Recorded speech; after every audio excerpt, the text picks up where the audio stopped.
If you're just starting a lawn care business or thinking about starting a lawn care business, this video is going to be for you. In today's video, I'm going to tell you the top 10 biggest mistakes that I made in my first year of business that cost me time, money, and resources. All right, guys, like I said, today we're going to mention the 10 biggest mistakes or regrets that I had in my first year of business. And starting at number one with taking out of town contracts or lawns that are too large. Like I mentioned in my first video, our first year, we took a yard 16 miles out of town. I didn't think nothing of it. That trip ended up being an hour and a half, almost 2 hours by the time it was all said and done.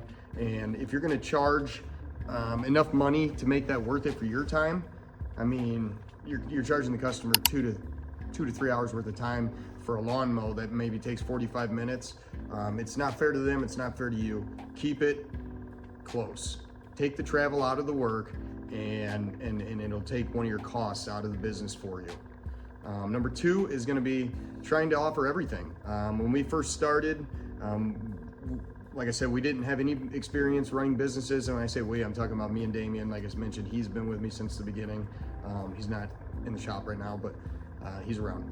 So we knew we wanted to do lawn care and landscaping because it was easy entrance with as far as tools and equipment. We could get into it. But I always had this idea of doing soft washing and pressure washing and racking up them higher dollar jobs through that. I saw these guys washing parking lots and stuff, parking garages for $80,000 invoices and things like that. And I just thought, man, chasing these $30, $40 lawns is a waste of my time. I should be doing soft washing or whatever. And so I went and I bought a soft wash rig and invested thousands of dollars into that. And we were still mowing our yards and still landscaping, but then we were soft washing and we were swapping trailer. You know, we'd mow Monday, Tuesday, Wednesday, then we'd unhook the trailer and we pressure wash on these days. And then on the weekend, we'd try to do a swap back. And what ended up happening is I had 1 foot in one door and 1 foot in the other, and I wasn't really fully invested in either of them. So I guess what I'm saying is, pick something that you want to do and just go full go on it. It doesn't matter what industry it is. I chose lawn and landscape because it came natural to me. If I would have jumped and went all the way in on soft wash and pressure washing, I'm sure that would have worked out too. But whatever it is, go all in on it. Don't offer everything. If you're a lawn and landscape guy, focus hard on being the best lawn and landscape guy you can be. And if you want higher dollar jobs, we all do, landscaping. Learn to landscape, learn to hardscape, learn to get into all that, and there is high dollar jobs in this industry. Number three is going to be not being prepared for breakdowns. That first year, we had a lot of things that we were not prepared for. We didn't understand belts breaking when we were cutting too low. We didn't understand basically anything. We were paying money for everything. We were taken to the shop at the beginning of the year to do a spring cleanup, and they were gonna clean the deck and sharpen the blades and change all the filters and change the oil and do all these things that, I mean, that's so easy of work. But at the time I was thinking, well, that takes me out of my field. So if I'm not creating money, I'm losing twice as much because now I'm not creating it and I'm spending money on the repairs. So if I just send the repairs out, yeah, it costs a little bit of money, but I don't have to use my own time. Well, that backfired because if you're taking it in there for every little thing, it's, you know, $200-300 all the time. You might as well be paying for a new machine. So learn your machines, learn what needs to be, learn what belts you need, what oils it takes, spark plugs and everything that goes for each machine. Even make a notebook and say, each machine, this machine takes all these products, and have spare parts of everything laying around. That way, should a belt break, you don't have to wait 2-3 days to get one ordered. You've got one on the trailer, you get home, you rip it off. YouTube it if you have to, maybe you don't know how. YouTube it, learn to repair your own stuff, know what parts you have, and just start taking care of your own things. Yes, there's gonna be times where you need to use the mechanic shop, but don't rely on the mechanic shop. Learn your own things, learn your products. Number four is gonna be, well, this ties right in, I don't even know. I put not going to the shop for every little repair. And I mentioned just before these, I'm looking at my notes right now, and it says spring and fall services, same thing. We were taking it in for everything. I don't need to beat a dead horse, we just talked about it. So let's move on. Number 5 is letting customers dictate the terms. What I mean by this is we made a decision. We want to mow every yard weekly. Early on, we took on bi-weeklies and we'd show up, and it just felt like you could never make them look good. You had a double, triple cut. Cleanup was 3 times longer, and I just felt like I couldn't justify the price. So we didn't want to do it.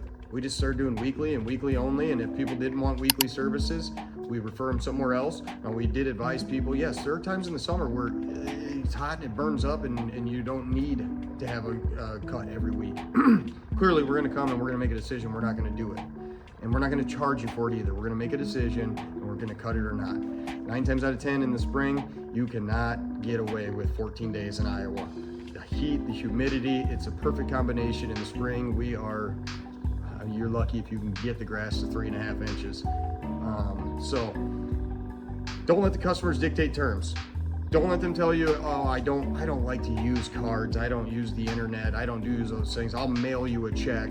Because what happens then is they're dictating when you're going to get paid. You are running a business. You run your terms. No, we send an invoice the minute we leave this lawn. I check it off. When I check it off, it sends it right to your phone. If you don't want to deal with it, that's great. Put a card on file as soon as Zach or the owner or somebody working in accounting, whoever you've got taking care of it, can get home and look at the invoicing. They can run all the cards on file.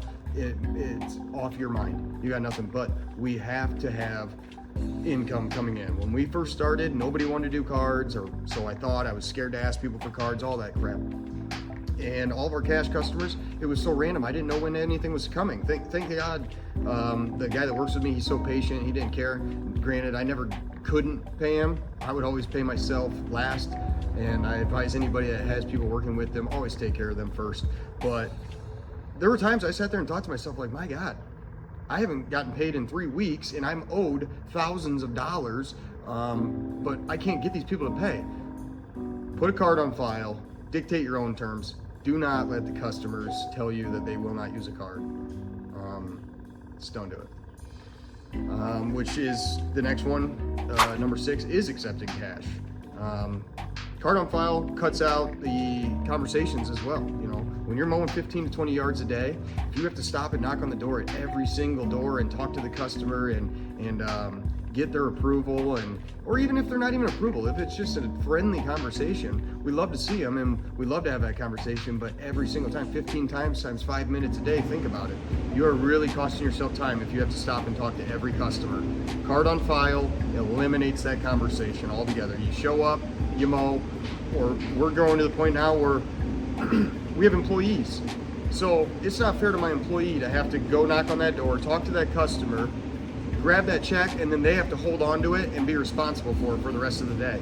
I'm not putting that liability on them, and for that reason, we don't accept any of that. You want to mail me something, that's fine. If that's literally the only way, I'm not going to turn a customer away if they're absolute, but I am going to try everything I can to get that card on file and make this automated as possible. It has nothing to do with getting one over on anybody or taking money when I shouldn't get. It is all about automation and not chasing. Don't waste money chasing, or waste time chasing money. Sorry. Number 7 is not upselling all of our services. Something we do now every winter is I make a packet with all the services we offer, whether it be weekly lawn mowing, spring cleanup, dethatching and aeration and overseed,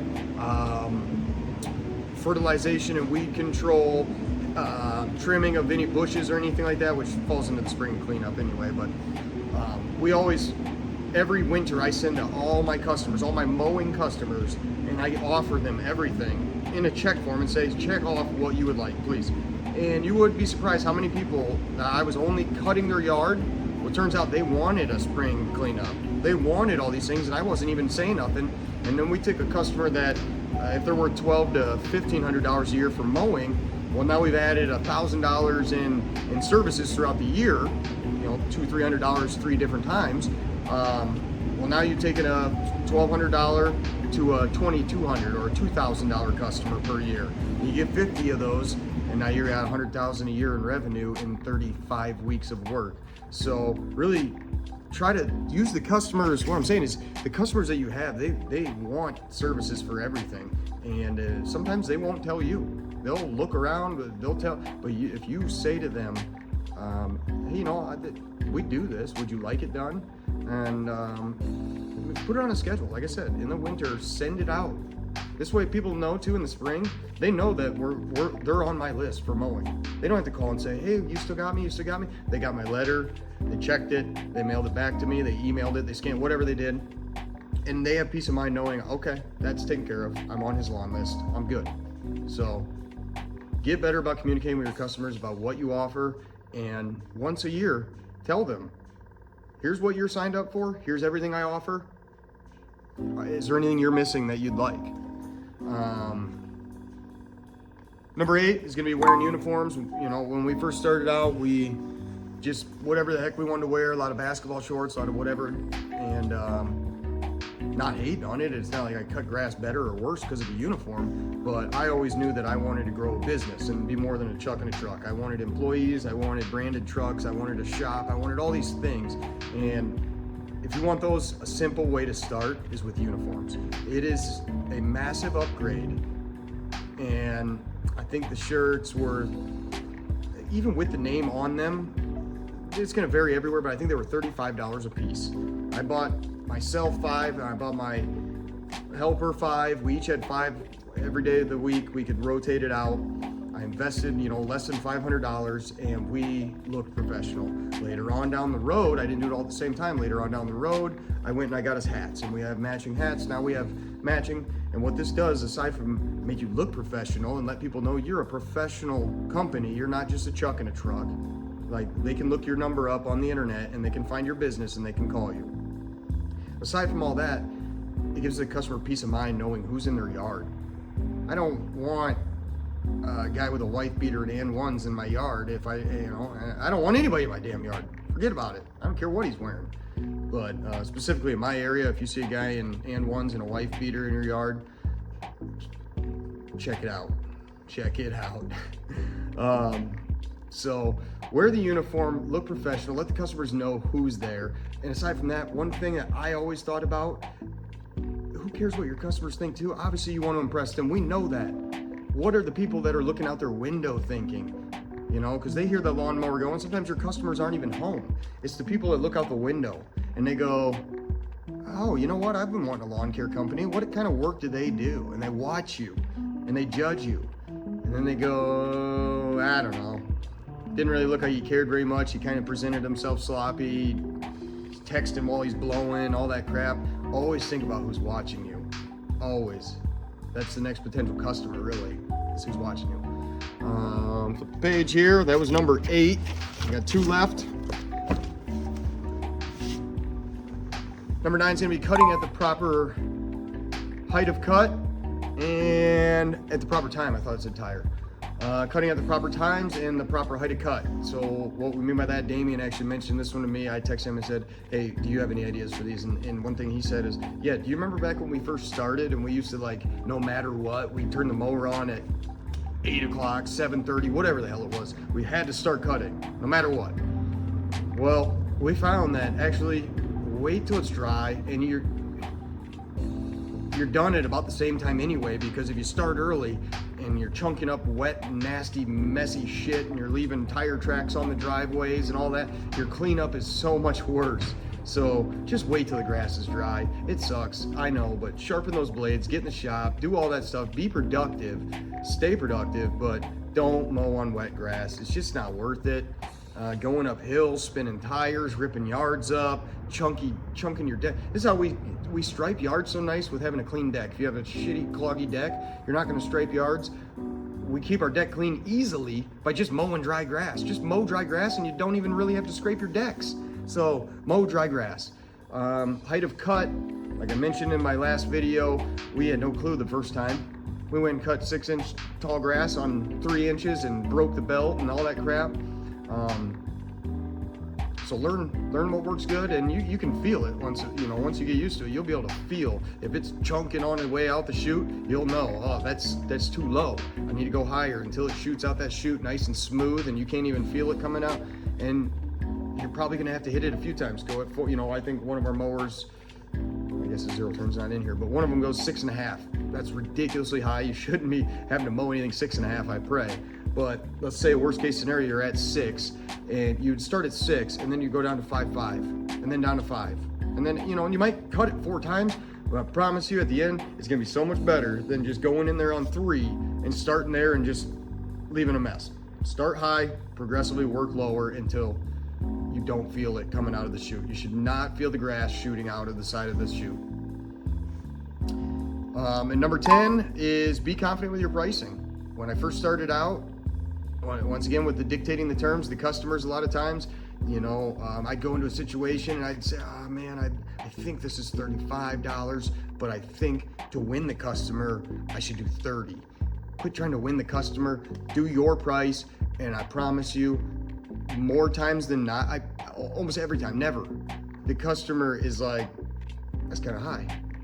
You know, I think we're batting like 95% at one point, maybe 99, who knows? Almost every time I quoted a weekly lawn, we got it. And I sat there and I said to myself, is that good or bad? I mean, it's great that you're landing customers, but it might be, I think it's bad because what that tells me is you're too low. You're cutting yourself low. My camera's having a bit of a problem there, but that's no problem. There you go, come back to life with me. We are not gonna edit this out either. Oops, come back. There you are. Okay, we're not gonna edit that out. So anyhow, pricing. Yeah, I would try to price it to win the job rather than what I thought it was worth. If you have a number in your head, more than likely you know. Your instincts know. Go with your gut. Don't let the customer guide you. Don't judge them either. Something I learned in a little short amount of time I did sales was don't spend out of your pocket. And what that means is don't assume that their thought about money and their thought about what the price and everything is the same as you. Because I've had several people who have turned a job down because it was too cheap, because they didn't trust that the work was going to be done right. They went with the higher bid because they went, okay, yes, it's higher, but I know that I'm going to have nothing to worry about. So seriously, do not concern yourself with what the customer is thinking about the price. Do your numbers, know your numbers, do your thing, do your homework, and you'll be confident. Don't let them take that confidence from you. Go in there and deliver it confidently.